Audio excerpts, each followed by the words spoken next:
welcome back to the channel, and this is part of my series where I explore the science of green tech. So I haven't mentioned the word science, so I expect this is where many of you turn off, but if you do stay you will hopefully become more informed about some of the claims that you might see in the media coming from scientists, coming from companies, about what technology is out there and if there is better technology coming. So it's here to educate as well as entertain. So if you haven't hit the subscribe button, please do. It really helps out the channel. So in my previous video I explained how the solar panels that you typically get from your roof, which are silicon, work. So I'll put a link just here. And I also did a video about what limits the efficiency of these solar panels, and again I'll put a link here.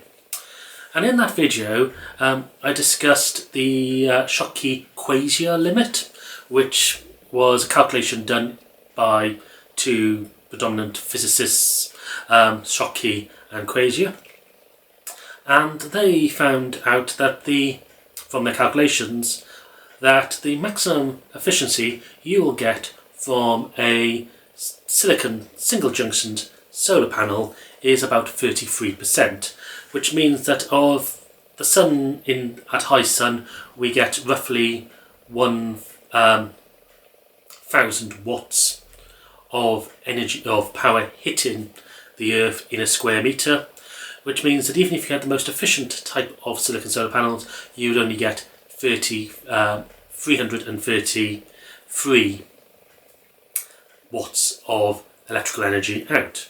And this was due to a number of factors.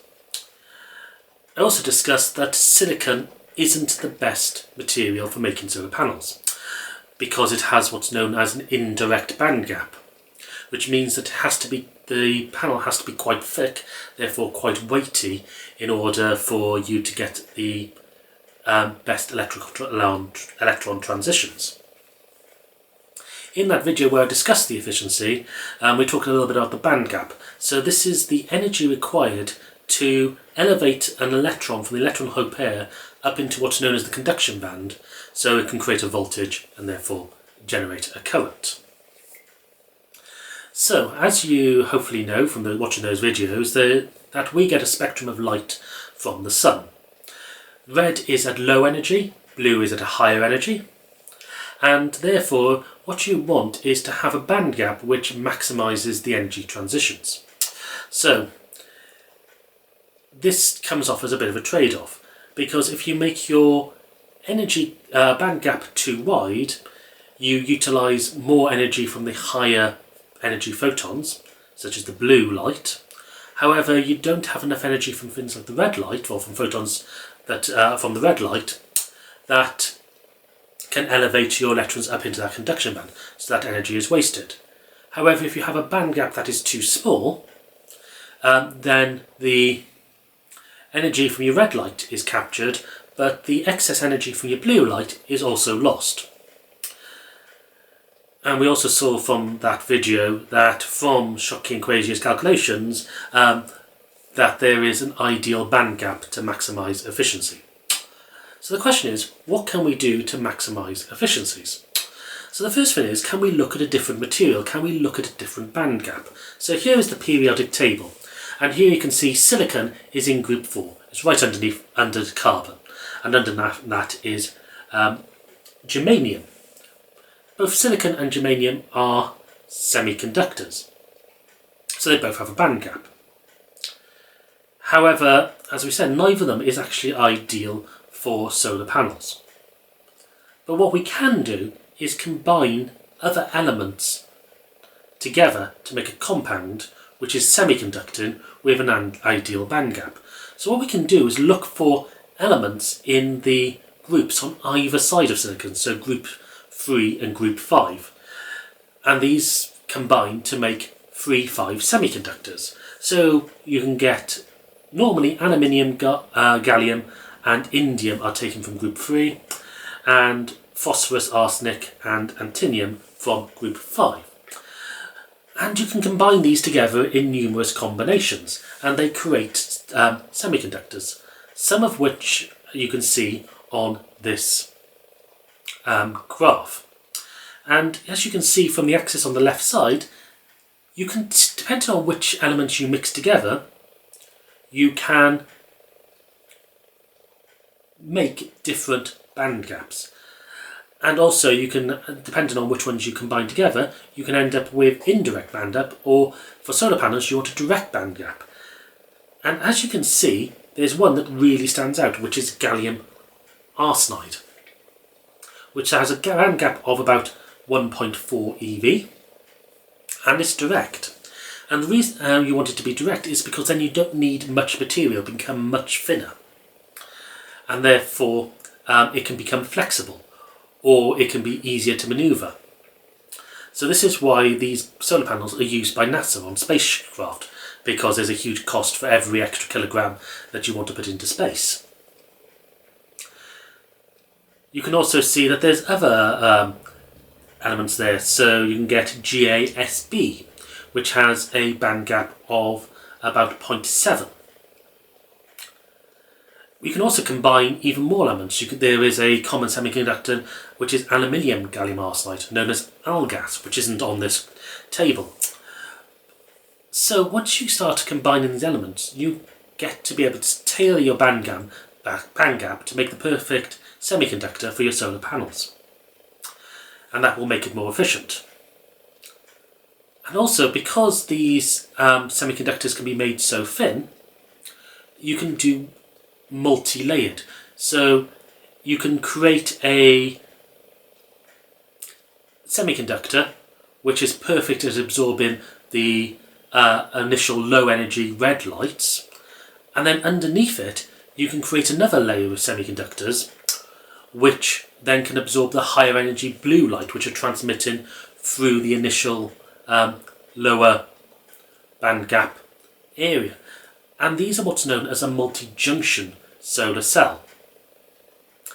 And if you look at the NRAL graph, which sort of documents all the research and the best performing solar cells from those research, you can see right at the very top, at 47% efficiency, there is a 4-junction III-V Semiconductor solar cell. And this solar cell happens to have a device on the top of it called a concentrator, which is effectively like a magnifying glass, so you get even more energy in a smaller space. The workings of these solar cells is exactly the same as silicon, where you create layers of a p-type and an n-type. So from the periodic table, you then take elements from group 2 and group 6, and you can combine those into your III-V semiconductor, and you can make your, depending if you choose a group 6, you can make your semiconductor more n-type. If you choose from group 2, you can make it more p-type. So you end up with these p-type, n-type layers, but you also get layers of different semiconductors through your solar cell as well. And therefore you can maximise efficiency. So they've overcome the Shockley-Queisser limit in 2 ways. First of all, they've or the Shockley-Queisser limit of silicon single junction solar cells in 2 ways. The first is by choosing a different material, and the second is not limiting it to a single junction, i.e. going to multi-junction. So the question is, why don't we get these solar cells on our roofs? Why have I said that it's only really NASA that are interested in them? And the simple answer is cost. Working with these materials is costly. Growing them, so you grow your semiconductors, so you deposit it by molecular beam eclipsy or a vapor deposition. And working with these materials is difficult, it's costly, and then trying to do the implantation and creating multiple layers of a semiconductor in a solar cell takes a lot of time, therefore costs a lot of money. So where you can buy a silicon solar cell for about 30 cents, US cents per watt, these ones are significantly more expensive. And for a doubling of the efficiency, it's not worth it for everyday use. However, I say in applications where weight is a key and really high efficiency is key, then these are in use. There are of course other technologies out there, so you can get II-V semiconductors, and I'll talk about those in another video, which are actually commercially available. There is one company that is making them, which I think is still in the top 10 solar panel producers in the world. There are also new technologies such as perovskite solar cells, which I'm hoping to cover in one of my podcasts with an active researcher in that area very soon. And there's also quantum dot solar cells, which are also coming to the market. Or I say, not coming to the market, are in research stages. So, if you've liked the science of this, please follow the channel. This channel combines not only the science, but my own personal use of using commercially available green tech and my own lifestyle with it. So please hit that subscribe button, and I'll see you in another video very soon.